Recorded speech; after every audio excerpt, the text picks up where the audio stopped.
Monsoon का मौसम हम सब बहुत एंजॉय करते हैं और सबकी तरह मेरी जो फेवरेट चीज़ है वो है बारिश। बारिश जो है मानसून में बहुत अच्छा लगता है।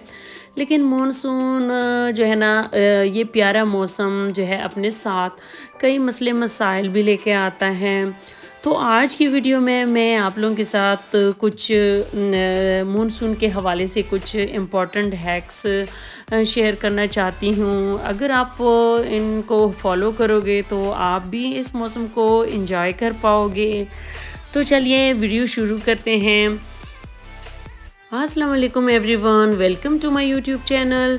आई होप आप सब ठीक होंगे और अल्लाह का शुक्र है मैं भी बिल्कुल ठीक हूँ। मानसून के हवाले से जो सबसे इम्पोर्टेंट बात मैं आप लोगों के साथ शेयर करना चाहती हूँ वो ये है कि जब भी मानसून शुरू हो जाए तो हमें बहुत एहतियात करना चाहिए। अक्सर हम वेकेशंस में जो है ना हिल एरिया में जाते हैं, पहाड़ी इलाकों में ये होता है कि लैंडस्लाइडिंग का बहुत ख़तरा होता है। तो लैंडस्लाइडिंग क्योंकि यहाँ पे जो मानसून की बारिशें होती हैं ना तो उसकी वजह से पहाड़ जो है ना नरम हो जाते हैं।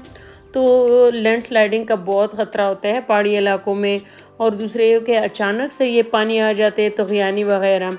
और अक्सर इन पहाड़ी इलाकों में रोड जो है ना बहुत ख़राब होते हैं, बहुत नैरो होते हैं। तो उनमें जब बारिशें वगैरह भी हो जाए तो फिर बहुत ख़तरा होता है। तो मानसून में स्पेशल इन बातों का हमें बहुत ख़्याल रखना चाहिए।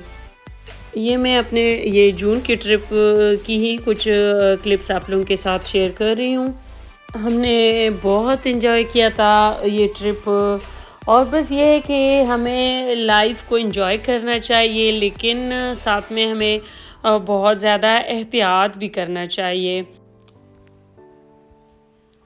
और जी दूसरा ये है कि हमें अपने वॉशरूम्स में अक्सर हम लोग जो है ना बाल्टियों वगैरह में या टब में जो है ना इस तरह पानी रख के छोड़ देते हैं ना।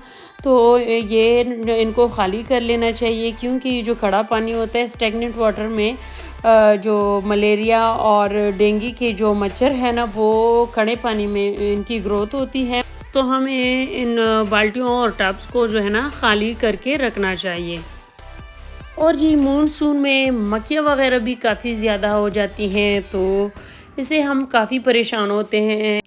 तो इन मक्खियों को भगाने का हल ये है कि इस तरह से एक लेमन को कट कर दें और उसमें लौंग जो है ना 5-6 दाने लौंग इस तरह लगा दें लेमन में। तो फिर जहाँ-जहाँ पे भी मक्खियाँ हो ना वहाँ पे आप रख दें इस तरह से। ये देखें इस तरह से लेमन में ये लौंग के जो दाने हैं वो लगा। और जहाँ से आपको ख़तरा हो कि यहाँ से मक्खियाँ आ सकती है जिस तरह ये खिड़की है। तो बस आपने इस तरह से जो है ना खिड़की के करीब जहाँ से खिड़की वगैरह से ज़्यादा ख़तरा होता है क्योंकि अक्सर बच्चे जो है खिड़की खोल देते हैं। तो खिड़की के करीब इस तरह रख दिया करें। और तो क्या है मक्खियाँ जो है ना लौंग की स्मेल से जो है दूर भागती है। तो मक्खियाँ आपके घर में नहीं आएगी। और दूसरा जो मानसून में हम दूसरा जो बड़ा प्रॉब्लम फेस करते हैं वो ये है कि हमारे जो स्पाइसेस है जितनी भी दालें हैं इनमें जो है ना मॉइस्चर आ जाता है और इनमें कीड़े पड़ जाते हैं। तो इनका हल हमारे किचन में ही मौजूद है। और ये हैं हमारे पास जी खुश्क मिर्चें हैं और ये तेज़ पत्ता जिसको बे लीफ भी कहते हैं। और जी ये है लौंग। और तो इन्हीं चीज़ों को यूज़ करके हम मॉनसून में हमारे किचन में जितने प्रॉब्लम्स होते हैं उनको सॉल्व करेंगे। तो इस तरह दालों को महफूज करने के लिए हम ये तेज़ पत्ता भी रख सकते हैं और ये सूखी हुई मिर्चें जो है ना उनको भी आप रख सकते हो। तो इस तरह से जो है ना आप ये रखोगे तो ये बिल्कुल भी इनमें कीड़ा नहीं लगेगा और इनमें नमी भी नहीं आएगी। तो बस इस तरह से जो है ना ये मैंने सब दालों में रख दिए। और कोशिश करनी चाहिए कि इस मौसम में मानसून में जितनी स्पाइसेस और दालों की ज़रूरत हो उतनी ही लेके आएँ। बस ज़्यादा लेके आएंगे तो ये है कि ये ज़ाया हो जाते हैं हमारे। और जी दालों के अलावा हमारी जितनी भी स्पाइसेस हैं जितने भी मसाले हैं उनको अपने एयर टाइट ग्लास जार में रखना है, क्योंकि ग्लास जार में और एयर टाइट जार में ये ख़राब नहीं होते, और ये भी ज़रूरत के मुताबिक ही हमें रखना स्टोर करना चाहिए, उससे ज़्यादा नहीं करना चाहिए, क्योंकि सीज़न में ख़राब हो जाते हैं। और आप अगर इस तरह एयर टाइट ग्लास कंटेनर में रखोगे, और जो भी आप इसके लिए स्पून यूज़ करोगे ना, वो ड्राई होना चाहिए। अगर आप ड्राई स्पून को यूज़ करोगे ग्लास कंटेनर में, एयर टाइट कंटेनर में मसालों को रखोगे, तो ये बिल्कुल भी ख़राब नहीं होंगे। और दूसरा आप ऐसे भी कर सकते हो कि ये जो स्पाइसी जार का ढक्कन के साथ आप सिलिका जेल के छोटे पैकेट्स जो मिलते हैं, वो डबल टेप के साथ लगा के, तो उससे भी मॉइस्चर जो है ना कंट्रोल हो जाता है। लेकिन अगर ये एयर टाइट जार हो तो उसमें मॉइस्चर नहीं आता, अगर आप स्पून वगैरह को भी ड्राई यूज़ करो। और इस तरह से जो मसाले हमारे डिब्बों में होते हैं और एयर टाइट कंटेनर में नहीं होते, तो वो भी ख़राब हो जाते हैं इस मॉनसून में। तो उनको आपने इस तरह से करना है कि एक इस तरह से एयर टाइट कंटेनर ले लेना है, और कंटेनर में सारे रख के तो फ्रिज में आपने रख देना है। तो ये जितने भी खुले डिब्बों में मसाले थे, उन सबको मैंने इस कंटेनर में रख दिए हैं, और इसको बस मैं फ्रिज में रख दूँगी। तो बस इस तरह से जी ये जो मसाले थे, इनको मैंने इस तरह कंटेनर में बंद करके, बंद कंटेनर में आपने इसलिए रखना है क्योंकि बाकी चीज़ों से फिर ये मसालों की स्मेल आती है। तो और साथ ही में जो जो चीज़ें मुझे लगता है ना, जिस तरह ये राइस थे, तो इनमें मुझे एक आधा इस तरह कीड़ा नज़र आया, तो उनको भी मैं इस तरह रख लेती हूँ, स्पेशली फ्रीज़र में। तो इनको आप इस तरह रखोगे ना, तो इसमें क्या होगा कि जो कीड़े हैं ना, उनकी ग्रोथ बिल्कुल स्टॉप हो जाएगी, ख़त्म हो जाएगी।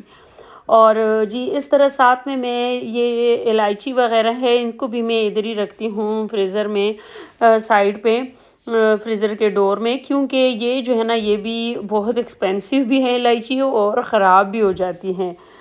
तो और जी साथ में ये नीडो था, इसको भी मैंने ग्लास कंटेनर में, एयर टाइट कंटेनर में नहीं डाला था, तो मैंने इसको भी फ्रिज के डोर में रख दिया, हाँ, क्योंकि इसमें भी जो है ना, ये मानसून की सीज़न में फंगस लग जाते हैं।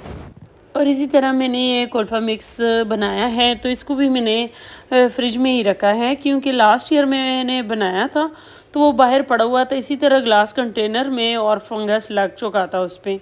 तो इसलिए इस दफ़ा मैंने इसको फ्रिज में रख दिया, ताकि ख़राब ना हो। और जी मॉनसून में हमारे जो निम्को है और बिस्किट्स वग़ैरह हैं, इनमें भी मॉइस्चर आ जाता है। तो इनको जो है मॉइस्चर से बचाने के लिए हमें क्या करना है, नमक को लेके या तो कॉटन के कपड़े में, साफ़ कपड़े में, या फिर इस तरह से टिश्यू पेपर में छोटी सी पोटली बना के ना, इनको निम्को और बिस्किट्स के जो जार्स हैं उनमें रखें। तो इससे क्या होता है कि जितनी भी नमी होगी ना, वो ये सॉल्ट एब्ज़ॉर्ब करेगा, और ये सॉल्ट की तो ये ख़ास प्रॉपर्टी है कि वो मॉइस्चर को एब्ज़ॉर्ब करता है। तो इस तरह से हमारी जो बिस्किट्स है और निम्को है, वो मॉइस्चर से महफूज हो जाएंगे। तो जी अब हम आते हैं अपने वार्डरोब की तरफ। तो मॉनसून में क्या होता है कि कपड़ों से भी जो है ना, एक ख़ास किस्म की स्मेल आती है कबर्ड से। तो मॉनसून में जो हमारे कपड़ों से जो स्मेल आती है, वो जो है नमी की वजह से होते हैं। तो नमी को ख़त्म करने के लिए हमने क्या करना है कि इस तरह से कॉटन का एक कपड़ा लेना है, और उसमें चावल की इस तरह से थोड़े से चावल डाल के इनकी पोटली बना लेनी है। तो इस तरह एक दो पोटली बना के आप कबर्ड में डिफरेंट जगहों पे रख दें, तो इससे क्या होगा कि नमी पैदा नहीं होगी, और हमारे कपड़ों से स्मेल भी नहीं आएगी। तो मॉइस्चर का हल तो हमने निकाल लिया, लेकिन अब जो है ना, जो स्मेल आती है ना, तो स्मेल के लिए हम क्या करेंगे कि ये कंफर्ट जो है ना, जो फैब्रिक कंडीशनर है, इसको हम थोड़ा सा इस किसी बोल में, किसी डब्बे में डाल के ना, तो कबर्ड के एक कॉर्नर में रख दें। तो इसे एक दो दिन के लिए रख देना, तो बहुत ज़बरदस्त किस्म की खुशबू आएगी। और जी यहाँ पे जो चावल की पोटली मैंने बनाई थी, उनको भी मैंने इधर डिफरेंट जगहों पे ये जो है रख दिए हैं। और ये क्या होता है कि कपड़ों में भी एक छोटे-छोटे कीड़े अक्सर लग जाते हैं और वो कपड़ों को डैमेज करते हैं। तो उसके लिए आपने ये नेफ्थलीन की जो बॉल्स हैं ना छोटे-छोटे, ये आपने डाल देना है डिफरेंट जगहों पे। तो उससे ये होता है कि एक तो स्मेल इससे भी ख़त्म हो जाती है नेफ्थलीन से, और दूसरे ये कि इससे जो वो कीड़े हैं ना वो नहीं बनते। और जो फैब्रिक कंडीशनर हमने रखा है ना, इसको आप कुछ दिनों के लिए एक कबर्ड में रख दें, ऐसी जगह पे रखें जहाँ पे बच्चों का पहुँच ना हो। तो फिर उसके बाद आप दूसरे कबर्ड में भी यही रख सकते हो, और बाद में फिर आप इसको यूज़ कर लें। तो इससे जो है ना आपके कबर्ड्स में बहुत ज़बरदस्त किस्म की खुशबू आएगी, पूरे कपड़ों से एक प्यारी खुशबू आएगी। और जी दूसरा जो हमारे साथ मसला पेश आता है मानसून में, वो ये है कि कपड़े सूखते नहीं हैं, क्योंकि जैसे ही हम सुखाने के लिए डालते हैं तो फिर से बारिश शुरू हो जाती हैं। तो बारिश का कुछ पता नहीं होता कि कब शुरू होती है और कब ख़त्म होती है। तो हम फिर क्या करते हैं कि गीले कपड़ों को सोफ़ा वगैरह, चेयर्स वगैरह पे फैला देते हैं। तो इसका हल ये है कि आप एक क्लॉथ ड्राइंग रैक आपके पास हो, तो उस पे आप डाल के और लाउंज वगैरह में रात के वक्त डाला करें, और ऊपर से पंखा चला के ना, तो सुबह जब आप उठेंगे तो आपके सारे कपड़े खुश्क हुए होंगे। तो जी आप देखिए ये सुबह जो है ना मैं जैसे ही उठ गई ये सारे कपड़े जो हैं सूख गए हैं। तो अब मुझे कोई टेंशन ही नहीं है, और इधर-उधर जो हम सोफ़ों पे कपड़े फैला देते हैं तो बहुत ही बुरा लगता है। और जी मानसून के मौसम में आप को जब भी घर से बाहर निकलना हो तो अपने बैग में एक ज़िप लॉक बैग ज़रूर रखा करें, ताकि जब भी किसी वक्त भी अगर बारिश हो तो आप अपना मोबाइल, कार्ड्स और अपना कैश वगैरह उसमें रख सकें और गीला होने से बच जाएं। लेकिन अगर फिर भी आपके मोबाइल में मॉइस्चर वगैरह आ जाए तो और तो फिर ये होता है कि मोबाइल चार्ज नहीं होता। तो उसके लिए जो है ना आप लोगों को क्या करना है कि आपने राइस ले लेना है, चावल, और चावलों में आपने अपना मोबाइल 20 to 24 आवर्स के लिए रख देना है। तो इसके रखने से क्या होता है कि चावल जो है ना वो नमी को एब्ज़ॉर्ब कर लेता है, मॉइस्चर जितना भी हो उसको एब्ज़ॉर्ब कर लेगा, और आपका मोबाइल फिर से ठीक हो जाएगा, और आपके मोबाइल से मॉइस्चर बिल्कुल ख़त्म हो जाएगा। और जी दूसरा ये है कि मानसून में हमारे जब शूज़ थोड़े से गीले हो जाए ना, तो वो सूखते नहीं हैं और उनसे स्मेल भी आती है। तो उनके लिए आप लोगों को क्या करना है कि आपने जो है न्यूज़पेपर या टिश्यू पेपर का रोल बना के ना वो आपने इसमें रख देना है। इस तरह से टिश्यू पेपर में इसमें रख रही हूँ, तो इसको रख देना है इस तरह से। तो ये जो है ना सारा जो मॉइस्चर जितना भी इसका होगा ना वो एब्ज़ॉर्ब कर लेगा, और इस तरह से ये टिश्यू पेपर आपने रख देना है। और इन शूज़ में से जो स्मेल आती है, स्मेल को भगाने के लिए, स्मेल को ख़त्म करने के लिए आपने कंफर्ट के कुछ 2-3 ड्रॉप्स इन टिश्यू पेपर के ऊपर डाल लेने हैं और वो आपने इसमें रख देना है। तो ये बिल्कुल इसकी स्मेल भी ख़त्म हो जाएगी। तो बस टिश्यू पेपर को आप इस तरह से दोबारा से रोल करके ना रख दें, तो इसकी स्मेल जो है ना वो बिल्कुल ख़त्म हो जाएगी। तो बस आज के लिए इतना ही। उम्मीद करती हूँ मेरी आज की वीडियो आप लोगों को पसंद आई होगी। अगर पसंद आई हो तो मेरी वीडियो को लाइक कीजिए और मेरे चैनल को भी सब्सक्राइब कीजिए। तो मिलते हैं किसी और अच्छी सी वीडियो में, तब तक के लिए अल्लाह हाफ़िज़।